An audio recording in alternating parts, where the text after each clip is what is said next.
I'd like to just show you a problem we have on oilseed rape. That black beetle there is called a cabbage stem flea beetle. That's attacking that emerging oilseed rape plant that you can see there.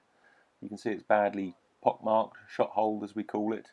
A lot of the plants in this field are affected, at least 2/3 of them.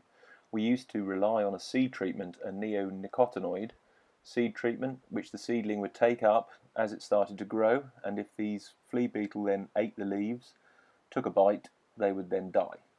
Now that's a very targeted approach to controlling a pest. The effect would normally last about 5 or 6 weeks perhaps, and that's enough just to get the crop out of the ground, growing away from any potential damage.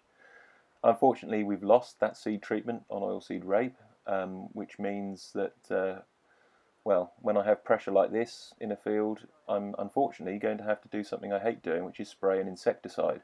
We've worked very hard over the last 10 years or so to reduce our insecticide sprays to zero, relying instead on predatory ground beetles that we've tried to encourage, spiders, mites, etc.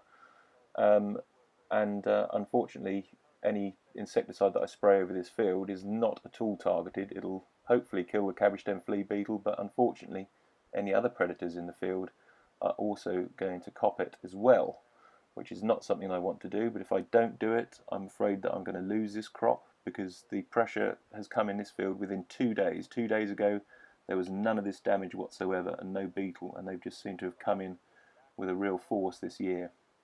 Now we're under severe pressure to keep these seed treatments on other crops, non-flowering crops such as sugar beet and wheat. And unfortunately, if we lose these seed treatments, I'm very conscious that we may well have to end up spraying wheat crops with insecticide, which we haven't done before, instead of relying on a targeted approach from the seed treatments.